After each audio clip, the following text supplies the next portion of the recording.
Tanong ni Sir Henry G. Hi Doc, where can I buy legit German Shepherd? Ito po ang tamang sagot dyan. Wala nang mas tatamang sagot kesa dito. Kung gusto niyo talaga ng legit German Shepherd, bibili kayo sa Germany kasi German Shepherd po yan. Totoong German Shepherd po yung mabibili ninyo sa Germany kasi kung bibili kayo dito sa Pilipinas, Philippine German Shepherd na yan. Kung bibili kayo sa Amerika, American German Shepherd na po yun. Kung bibili kayo sa China, Chinese German Shepherd na yun. Joke lang po yun. Pero actually, ang totoo niyan, maraming mga German Shepherd enthusiasts na bili pa rin sila ng bili from Germany mismo. Kahit yung mga kaibigan ko bumibili ng mga German Shepherds, sa Germany pa rin sila kumukuha. Dahil for some reason, no, parang yun yung gusto nila kasi German Shepherd talaga. At saka alam nyo, maraming mga German breeders, mga kennels ng German Shepherds, magagaling talaga sila sa pag-aaso. Pero meron din maraming mga German Shepherds na binibenta ang mga tiga Czech Republic. Yan, magagaling din sila mga breeders, no? Yung mga tiga Europe, marami rin mga nagbebenta talaga ng mga German Shepherds na mga mahuhusay din na German Shepherds, although hindi talaga sila German Shepherds. Pero ito po kasi, ito po yung lagi ko sinasabi, no? Whether you buy imported dogs or bumili kayo sa mga local breeders, pareho naman kayo pwedeng maloko. Pareho rin naman kayo pwedeng makabili ng good quality na German Shepherds or any other breed. Kasi alam nyo, yung iba gusto lang talaga nila ng mga imported kasi magandang pakinggan yung imported. Pagka sinabi mo sa mga kaibigan mong mga sosyalero at sosyalera na, hey guys, you know, I bought my dog from Germany, I bought my dog from another country which is not third world. Then tumataas yung yung ego ng mga ibang mga tao pagka nagyayabang sila tungkol sa aso nila na galing sa mga mayayamang bansa. Feeling nila yung aso nila mayaman din at feeling nila mayaman din sila. Maaaring mayaman naman talaga sila kasi wala ka namang pera. Kung wala kang pera, hindi ka rin makakabili talaga ng mga aso mula sa mga mayayamang mga bansa, hindi ba? It's a status symbol para sa maraming mga tao kapag bibili ka ng mga aso from another country. Pero alam nyo, ang dami nating breeders sa Pilipinas na mahuhusay naman.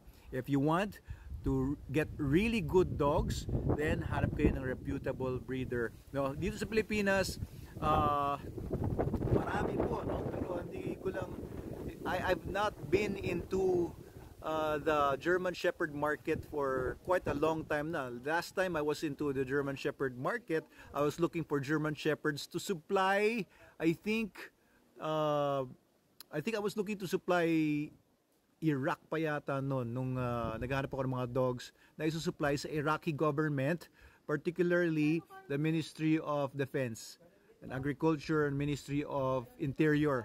Ayan, kasi gusto nila ng mga German Shepherds pero later on, mas pinipili na nila yung mga Belgian Malinois dahil medyo mabagal po yung German Shepherds and pagdating sa maiinit na mga lugar, dehado na mga German Shepherds kasi maiinitin sila and hindi sila ganong katagal sa trabaho. Hindi kagaya ng mga Dutch Shepherds, mga Belgian Malinois and other dogs.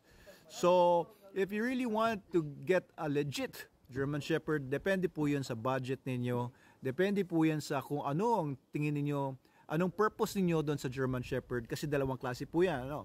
If you're going to buy a working line German Shepherds, you are looking for a dog that would eventually work. Kung gusto niyo ng guard dog, protection dog, kaya kayo hanap ng German Shepherd, then you look for a working line German Shepherds. May mga breeders po talaga niyan. If you're looking for a show type German Shepherd dahil sasali kayo sa mga dog show at lalabang kayo sa mga dog show para magkaroon ng trophies and certificates and titles para sa dog ninyo, then you're looking for a different type of German Shepherd.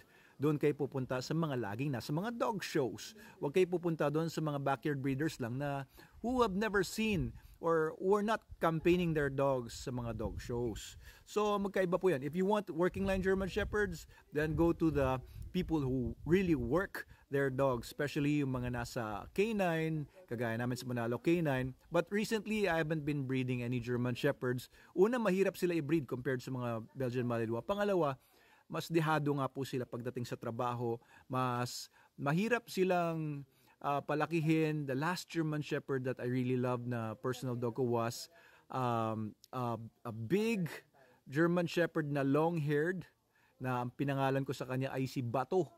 Namatay siya, nagka-heat stroke. Biruin mo yun. I've never had a Belgian Malinois na nagkaroon ng heat stroke, pero mas prone sa heat stroke yung mga German Shepherds kesa sa mga Belgian Malinois. Kaya yun, namatay si Bato dahil sa heat stroke when I think he was already mga 2 years old na siya noon. Kaya parang nadala ako noon, kaya hindi na ako masyadong into German Shepherds unless I go to another country na malamig dun sa country na yon. Then maybe I will go back to German Shepherds. Pero ngayon, if I need working dogs, and I need working dogs na reliable and talagang pangmatagalan at pangbakbakan, ayan, Belgian Malinois ang bibilin ko, or yung mga super dogs ko na kinocross ko, yung mga Belgian Malinois with Dutch Shepherds. Ginagawa naman kasi sa Europe yon, German Shepherds and Belgian Malinois, para hindi purebred. Kasi alam niyo yung mga purebred, mga inbreeding kasi madalas yung mga purebreds na yan, meaning masyado nang malapot yung dugo nila kasi limited yung gene pool na meron na sa DNA nila. So, I've been breeding, crossbreeding breeds na parehong working line kasi mas healthy sila at mas stronger yung kanilang genetics. Mas resistant sila, mas matatalino sila, and mas konti yung hereditary problems na meron sila. So, yan po yun. Kaya I cannot really point you right now to any particular breeder kung saan kayo bibili. Pero kung gusto niyo talaga, meron na dito sa Pilipinas. You don't have to go to Germany na or other countries. Pero I think mas maraming mga legit, mga magagaling talaga ng mga breeders sa ibang bansa kaysa dito sa Pilipinas. Pero meron po. So if you're on a budget and you gusto niyo makatipid, dito po kayo maghanap sa Pilipinas. Huwag na kayo magpunta sa Germany.